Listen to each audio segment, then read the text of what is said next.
पश्चिम के लोग को इस बात का आश्चर्य लगता है, भारत जैसी महान सभ्यता, इतनी विशाल संस्कृति, ऐसे ध्रुव तारा को जन्म दिया है जो आकाश में नक्षत्र की भांति जो है से चमक रहा है। ऐसे समृद्ध कौम ये अपना इतिहास क्यों नहीं लिखा? इतिहास भारत ने नहीं लिखा है, पश्चिम लिखा है, भारत पुराण लिखा है। इतिहास तिथि काल वह ही घटना के जो क्रियाकलाप है उसको संलेख करता है। भारत इस पहलू पर नजरअंदाज करती। उसने पुराण लिखा है, पुराण में छोटे छोटे कहानी के माध्यम से उस सत्य का उल्लेख किया है जिसमें गहन रूप से अंतर्भूत सार तत्व है। भले वो कहानी अस्तित्व में हो न हो, लेकिन उस कहानी में जो मूलभूत रूप से वह सत्य छुपा है वह मनुष्य के जीवन के केंद्रीय तत्व को दर्शाता है। हमारा जो मन है वो पिक्टोरियल लैंग्वेज में, चित्रात्मक भाषा है, अनकॉन्शियस माइंड। बच्चा जब जन्म लेता है तो वह अभी उसके पास कॉन्शियस माइंड जो है विकसित नहीं हुआ है, अभी उसके पास अनकॉन्शियस माइंड जो है। क्योंकि हम जो स्वप्न देखते हैं, ड्रीम देखते हैं, तो उस समय हमारा अनकॉन्शियस माइंड जो है सक्रिय हो जाता है और जिस चीज़ का हम उसमें फिगर देखते हैं वो चित्रात्मक होता है, लैंग्वेज में नहीं होता है, पिक्टोरियल में होता है और चित्र के माध्यम से हम कुछ देते हैं। तो हमारी गहरी से गहरी जो समझ होना चाहिए, गहरी से गहरी जो हमारी शिक्षा के मूल पद्धति होना चाहिए वो चित्रात्मक भाषा होना चाहिए। उसके द्वारा जो हमारा अनकॉन्शियस माइंड जल्द कैचिंग करता है किसी चीज़। तो छोटी छोटी बात को घटनाक्रम में चित्र के द्वारा, कहानी के द्वारा, वो कहने की पहले के समय की शैली था, उसके द्वारा वो छोटी छोटी बातों को कहा गया है। उसमें एक गहरी अंडरस्टैंडिंग है, एक गहरी समझ। पुराण सत्य नहीं है, पुराण इतिहास नहीं है, वो किसी कालखंड को नहीं दर्शाता, वह सत्य को इंगित करने की कला है। बच्चा जब जन्म लेता है तो उसको हम अनकॉन्शियस को कॉन्शियस में बदलने के लिए जैसे पढ़ाते हैं, अ से अनार, आ से आम। बच्चा पहले फोकस देता है अनार और जोड़ते हैं उसमें अ, फिर दूसरा फोकस देता है आम पर, फिर जोड़ते हैं आ। और जब चित्र के माध्यम से अ जुट गया, आ जुट गया, या ई से इमली, ई जुट गया, तो बाद में जो है सो अनार को हटा लेते हैं, आम को हटा लेते हैं, इमली को हटा लेते हैं, अ आ ई रहने देते हैं। तो जोड़े क्या? चित्रात्मक भाषा से। चूंकि अनकॉन्शियस माइंड जो है चित्रात्मक भाषा में जानता है, तो वो उसका माइंड पहला जो है पिक्टोरियल लैंग्वेज है। पिक्टोरियल लैंग्वेज को कन्वर्ट करना है कॉन्शियस माइंड में, चेतन माइंड में, तो पहले जो उसको कन्वर्ट करना है तो चित्र के भाषा के द्वारा करना है। और जब चित्र उसको पकड़ जाएगा तो चित्र के द्वारा उसको हम लॉ ऑफ एसोसिएशन का सूत्र का इस्तेमाल किए हैं।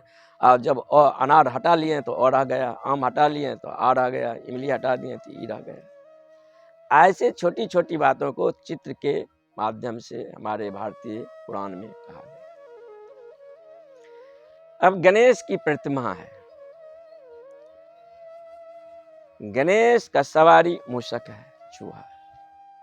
गणेश को सर्वाधिक पहले समय में विघ्नकारी देवता मानते। वो कहीं पहुंच जाते थे, कहीं आर्गुमेंट करने लगते थे, कहीं तर्क करने लगते थे, वितर्क करने लगते थे।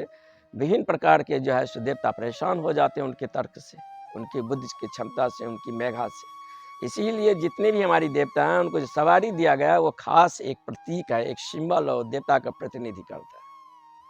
वो जो मूषक हैं, चूहा है, वह आर्ग्यू लगातार कुतरता रहता है, कुछ से कुछ कुतरता रहता है। तो तर्क जो है सो हमेशा कुछ से कुछ काटता रहता है, छांटता रहता है, कुतरता रहता है।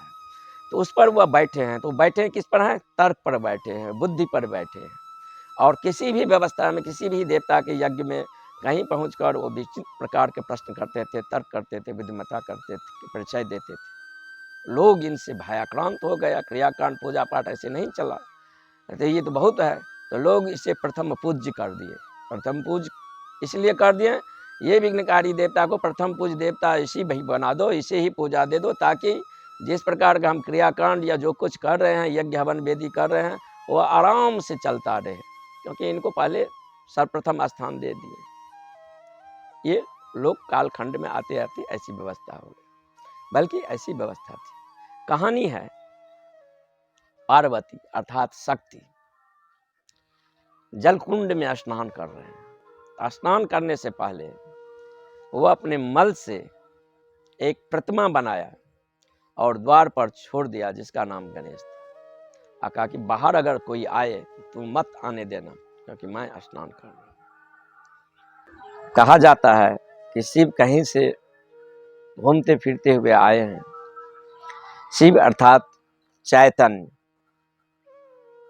जो शिवम है, जो सत्य है, जो सुंदरम है, वह तत्व, वह आए हैं और शक्ति को देखना चाहते हैं जो कुंड में स्नान कर रहे हैं। गणेश बीच में अवरोध करने लगा और शिव को क्रोध आया, गणेश को सर धड़ से अलग कर दिया।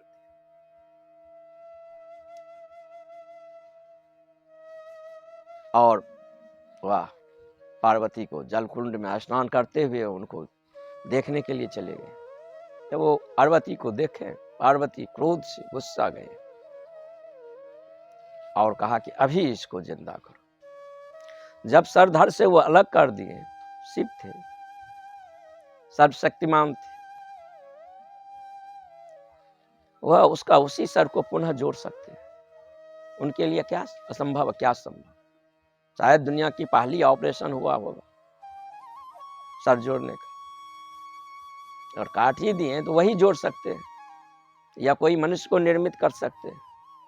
नहीं, कहा जाता है हाथी को एक सिर जो है सो उसको जोड़ दिया।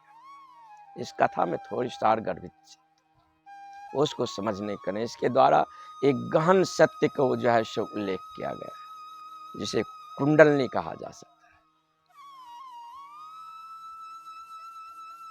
मन जो है उसे हम गणेश कह सकते हैं। वह हमेशा आर्ग्यूमेंट, तर्क, चिंतन, हर चीज में जो है समझना चाहता है, जानना चाहता है क्या है सत्य, क्या है झूठ, क्या प्रकाश, क्या अंधेरा। वह हमेशा प्रश्नों से भरा होता है, इंक्वायरी लेना चाहता है। शक्ति मूलाधार में जो है सो कुंड मारकर, जैसे सांप कुंड मारकर जो है सो कुंडली मारकर सोया हुआ है, शक्ति मूलाधार में कुंड मारकर सोया हुआ है। शिव जो बैठे हैं सहस्त्रार में, आपका शिवम सत्य परमात्मा, वह उनसे मिलना चाहता है। मन बीच में मिलने नहीं दिया जाता, मन बीच में अवरोधक है। कहा जाता है मन के इस भाग संसार है और मन के इस भाग जो है सो परमात्मा है। बीच में मन एक दीवार है जो सत्य को देखने नहीं देता है, जहाँ शिव और शक्ति का मिलन नहीं हो रहा है, जहाँ शिव और पार्वती कभी मिले ही नहीं।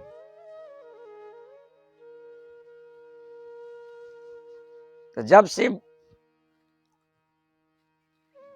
शक्ति से मिलने की आकांक्षा से भर जाते हैं, मन अवरोध करता है, मन को सर धड़ से अलग कर दिया जाता है।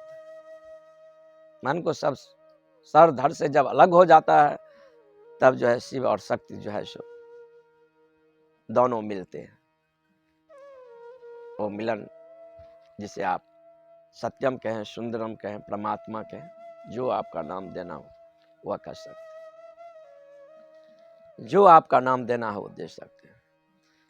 कहते हैं कि फिर उसको जो गणेश की प्रतिमा को हत्या हुई है, उनको हाथी का सिर दिया। वो जो मन जब देखता है, वो जो मन इस चीज जब देखता है शिव और शक्ति का मिलन, तो मन आश्चर्य और विस्मय से भर जाता है। क्योंकि मन तो कभी ये देखा नहीं था, अपना मूलभूत ये चेहरा जो उसका ओरिजिनल फेस था, उसको कभी इसका अनुभव नहीं था। जब ये देखा है और शिव से देखा, तो मन है शिव और शक्ति का दोनों को मिलन आश्चर्य और अचरज से भर जाता है। आश्चर्य और अचरज से आप कब भर जाएंगे? मैं बोलता हूँ, इसमें कोई आश्चर्य बात नहीं, हर एक मनुष्य बोलता है। कुत्ता आवाज करता है, कोई बात नहीं, लेकिन अगर एक टेबल बोलने लगेगा, हम विस्मय और आचरज से भर जाएंगे। तो नीचा मनुष्य के शरीर है, ऊपर जानवर का सिर है, ऐसे मनुष्य को कल्पना नहीं किया जा सकता है। तो जब ये मन देखता है तो अचरज से भर जाता है। तो वो जो सिंबल दिया गया है, मनुष्य और पशु दोनों को मिलाकर एक आकृति बनाया गया है गणेश के प्रतिमा। वो सिंबल है असंभव और अचरज दोनों को। मन विस्मय मूड हो जाता है, ये क्या घटा, ये क्या अस्तित्व का पहलू है, ये क्या इतने चरम आनंद के उत्कोर्ष भीतर घटा है। इसको देखकर मन अचरज से, आश्चर्य से आलोकित हो उठता है, भर जाता है, ये क्या घटा। इसीलिए उस कहानी को दर्शाने के लिए उस शिव और शक्ति का मिलन होता था, उसके लिए उनके सर जो है सो उस पर एक पशु का चित्रण किया गया। नहीं तो परमात्मा थे। पहले तो चित्र में ये बताया गया है, वो देखना चाहते थे शिव आदि पुरुष परमात्मा, जो अंतिम जो मूल घटक है, मूल अस्तित्व का मूल तत्व है, उसे ही कहा गया आदि पुरुष। न उसका कभी जन्म हुआ है, क्योंकि जिसका जन्म हुआ है, जो मनुष्य रूप में अवतरित हुए हैं, कृष्ण हुए हैं, राम हुए हैं, बुद्ध हुए हैं, तो इस सबको जो हम मंदिर में पूजा पाठ करते हैं तो ये भोग जो लेकर लगाते हैं, इन सब का भोग लगाते हैं। शिव को भोग नहीं लगाया जाता, क्योंकि वो आदि पुरुष में उनकी गिनती होती है। और उनको क्रोध आएगा, अगर उनको क्रोध आएगा, वह काम वासना से भर जाएंगे, तो हमारी मनुष्य की औकात क्या, बिसात क्या। वो किसी के नंग शरीर को देखने की तमन्ना से भर जाएंगे, तो हमारा फिर अस्तित्व क्या। और कहा जाता है जो कि वह त्रिलोचन कहा गया है, 3 आंख का मालिक, तीसरा नेत्र के मालिक। जब उनको काम वासना ने तंग किया, तब वो अपनी तीसरी आंख खोले, काम वासना जलकर राख हो गया, वो अनंग हो गया। अगर वह जलकर राख हो गया, अनंग हो गया, तब तो आज तक तब उसका अस्तित्व ही समाप्त हो गया होता, फिर मनुष्य में काम वासना नाम का चीज ही नहीं होता। सामान्यतः जो हमारे पंडित पुरोहित इसी प्रकार का ट्रांसलेट करते हैं, तब तो काम वासना को ही जलाकर उस देवता को राख कर दिए, जो देवता काम वासना के सिंबल और प्रतीक के रूप में माने जाते थे। उनका अस्तित्व ही जगत से समाप्त हो गया। तो मनुष्य में काम वासना, जीव जंतु में काम वासना होता ही नहीं, पूरा प्रकृति त्राह्यमान हो गया, अनंग के रूप से जो है सो वह तब से जाने लगा। नहीं, वह अपनी भीतर जो काम वासना था, शिव एक योगी, उसे अम्ब्रेला वर्ड से जाना जाता है। अम्ब्रेला वर्ड यानी एक योगी में जितनी महिमा होते हैं, जब वह अपने अल्फा से ओमेगा पॉइंट पर पहुंचता है, उसके अंदर जितनी घटना घटते हैं वो सारा शिव में परिलक्षित दिखाया गया है। ये एक अम्ब्रेला वर्ड है। तो जब वह अपनी उस अल्टीमेट संभावना को उपलब्ध हुए हैं, तो क्या वह क्रोध कर सकते हैं, ईर्ष्या कर सकते हैं? उनको भी पॉर्न वीडियो देखने का तमन्ना होगा, वो भी किसी को नंग शरीर, जो शरीर के पार चले गए हैं, मन के पार चला गया है, अस्तित्व और अनस्तित्व को भी पार चले गए हैं, ऐसे जो महिमावान परमात्मा है, ऐसा जो शिवम है, जिनका स्वरूप है, क्या उनको ऐसा चीज घट सकता है? नहीं घट। लेकिन उस कथा के माध्यम से ये मनुष्य की सत्य दिखाया है, हर एक जीव में परमात्मा ही है। परमात्मा अभी सोए हुए स्वप्न देखते हैं, कभी मन हो गया, कभी उदास हो गए, कभी प्रसन्न हो गए, कभी मैं शरीर हो गया हूँ, कभी मैं शैतान हो गया हूँ, कभी मैं महात्मा बन गया, कभी साधु बन गया। ये भांति भांति का स्वप्न है। जब ये परमात्मा स्वप्न देखना बंद कर देते हैं और अपने जागरण में आ जाते हैं, हर एक के भीतर वही मूल तत्व है, वही परमात्मा है, और परमात्मा पुनः घर लौटते हैं। तो जब परमात्मा पुनः घर लौटते हैं तो तदात्म भंग हो जाता है। मन जो प्रकृति के द्वारा दिया गया है, एक जैविक डिवाइस यंत्र है, वह यंत्र से हमारा अटैचमेंट है, इसी कारण वह यंत्र चल रहा है, वह अपना समर्पण डाल देता है और शिव और शक्ति का मिलन होता है। इसीलिए कुंडलिनी को जो चित्रण के भाषा में, वह जो हिंदू है, पुराण के माध्यम से गणेश की मूर्ति के द्वारा दिखाया।